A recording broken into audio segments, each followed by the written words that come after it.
हों, चुने हुए लोगों के प्रधानमंत्री हैं। आपके दिल में तो जो आपके दिल में जो दर्द होता है, हम इंडिया हैं और देश में विचारधारा की लड़ाई चल रही है। एक तरफ आरएसएस बीजेपी की विचारधारा और दूसरी तरफ कांग्रेस पार्टी की विचारधारा।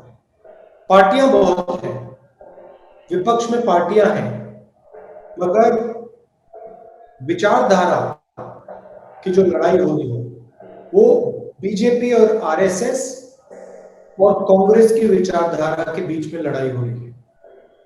कांग्रेस की विचारधारा, कॉन्स्टिट्यूशन की विचारधारा, देश को जोड़ने की विचारधारा, सबको एक साथ लेने की विचारधारा, जो हमारा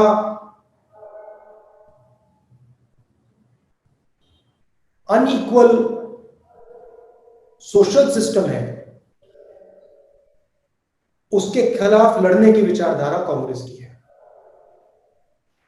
आरएसएस और बीजेपी चाहते हैं कि चुने हुए लोग इस देश को चलाएं, पूरा का पूरा धन चुने हुए लोगों के हाथों में हो, सारे के सारे इंस्टीट्यूशंस उन्हीं लोगों के कंट्रोल में रहें, चाहे वो जुडिशरी हो, चाहे वो ब्यूरोक्रेसी हो, चाहे वो आर्मी हो, इलेक्शन कमीशन हो, स्कूल्स और कॉलेजेस हो। आरएसएस चाहती है कि ये सारे के सारे उन्हीं के कंट्रोल में रहें।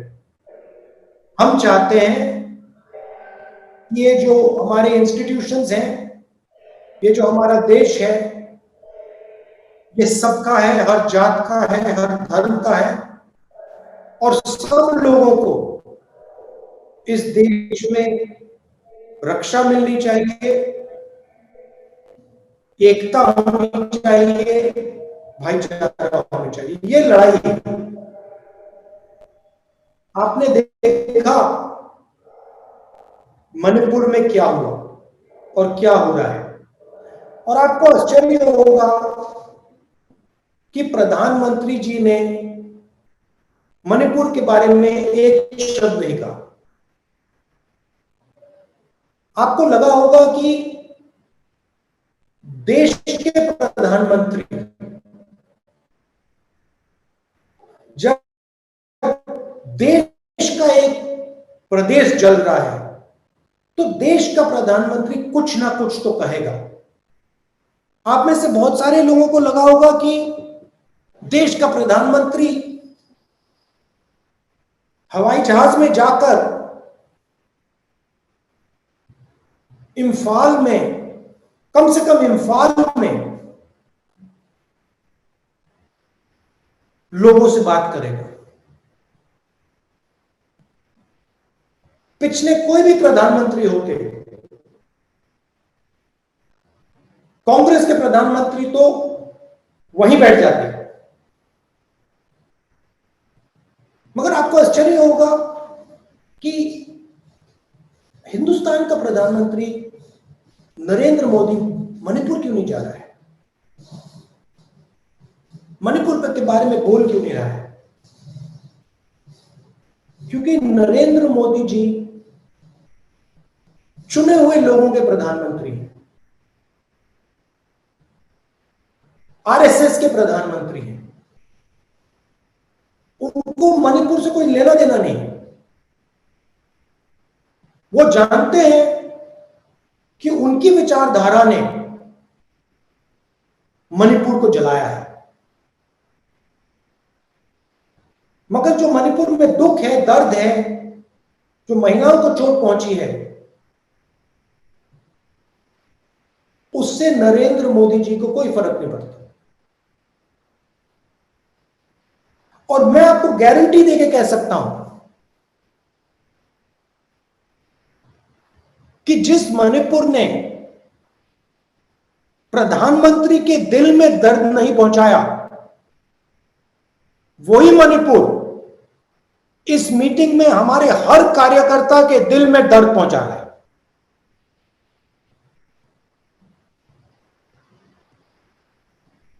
कि आपको लग रहा है, हर यूथ कांग्रेस के कार्यकर्ता को लग रहा है कि भाई हमारे देश में लोगों को चोट लग रही है,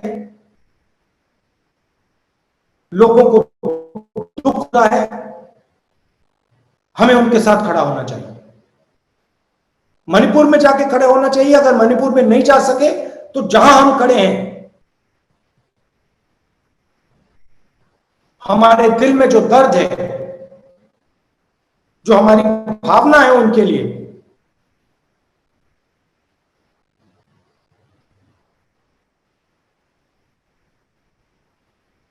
तो मेरा कहना है ये फर्क है। वो सिर्फ सत्ता चाहते हैं और सत्ता के लिए वो कुछ भी कर देंगे। मणिपुर को जला देंगे, बाकी देश को जला देंगे। हरियाणा, पंजाब, उत्तर प्रदेश, सारे देश को जला देंगे, क्योंकि इनको सिर्फ सत्ता चाहिए और कुछ नहीं चाहिए। इनको देश के दर्द से कुछ फर्क नहीं पड़ता, दुख से कोई फर्क नहीं पड़ता, इनको सिर्फ सत्ता चाहिए। और ये लड़ाई है। एक तरफ आप बैठे हो, आप कांग्रेस पार्टी के भविष्य हो, आपके दिल में देश प्रेम है। जब देश को चोट लगती है, कहीं भी हो, मणिपुर में हो, तमिलनाडु में हो, जम्मू कश्मीर में हो, उत्तर प्रदेश में हो, कहीं भी हो, जब देश को चोट लगती है, देश की किसी नागरिक को चोट लगती है, चाहे वो हिंदू हो, मुसलमान हो, सिख हो, ईसाई हो, तमिल बोलता हो, बंगाली बोलता हो, आपके दिल में चोट लगेगी एकदम। आप उदास होगे, आपको पता भी नहीं लगेगा मूड क्यों खराब हो गया। मगर उनके दिल में ऐसी कोई बात नहीं है। आरएसएस के लोगों को, बीजेपी के लोगों को कोई दर्द नहीं हो रहा, कोई दुख नहीं है उनके दिल में, क्योंकि हिंदुस्तान को बांटने का काम यही करते हैं और सदियों से करे आ रहे हैं। तो ये आपकी लड़ाई है और रास्ता भी बिल्कुल क्लियर है। भारत जोड़ो यात्रा ने दिखाया, जनता के बीच में जाइए, जनता से गले लगिए, थोड़ा कष्ट उठाइए, थोड़ा दर्द सहिए, और अगर आप ये काम करेंगे तो आप आने वाले समय में कांग्रेस पार्टी के नेता बनेंगे। अगर आपके दिल में दर्द नहीं है तो आप कांग्रेस पार्टी के नेता नहीं बन सकते। अगर आपको जब मणिपुर को चोट लगी, अगर आपको चोट नहीं लगी तो आप कांग्रेस पार्टी के नेता नहीं बन सकते। अगर किसी महिला का बलात्कार होता है तो आपके दिल में दर्द नहीं होता तो आप कांग्रेस पार्टी के नेता नहीं बन सकते।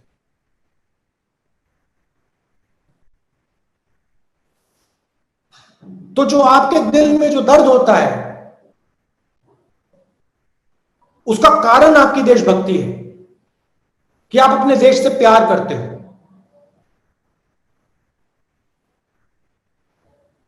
तो अगर आप अपने देश से प्यार करते हो तो फिर आपको देश से जुड़ना भी पड़ेगा। जुड़ोगे कैसे? जनता के बीच में जाके, उनकी कठिनाइयों को समझ के, उनके बीच में रह के और एक दूसरे से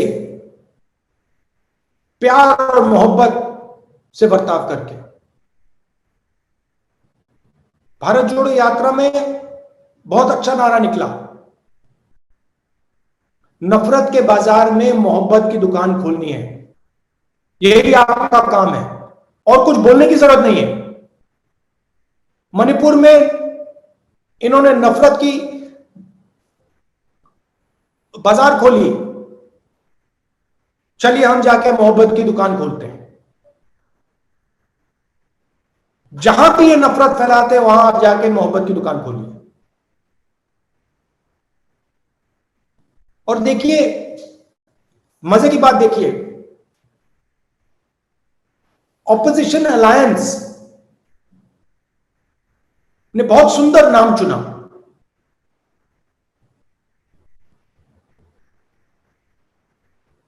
जो हमारे दिल से निकला,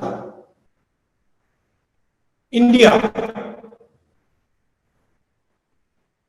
हम इंडिया हैं, और जैसे ही हमने नाम लिया, उसी इंडिया को नरेंद्र मोदी जी ने गाली देनी शुरू कर दी। उन्होंने यह भी नहीं सोचा कि मैं इस पवित्र शब्द हिंदुस्तान को गाली दे रहा हूं। इतना घमंड है, इतना अहंकार है। तो आप जाइए,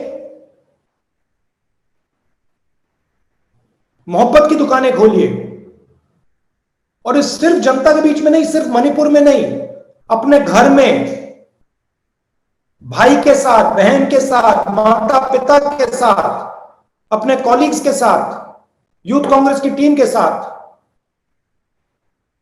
आप मोहब्बत फैलाइए, उनको नफरत फैलाने दीजिए। मुश्किल समय है, बीजेपी की सरकार है, आप पे आक्रमण करते हैं, डरो मत, खड़े हो जाओ, पीछे मत हटो। मैं आप सबको कांग्रेस पार्टी की विचारधारा की रक्षा करने के लिए बधाई देता हूं।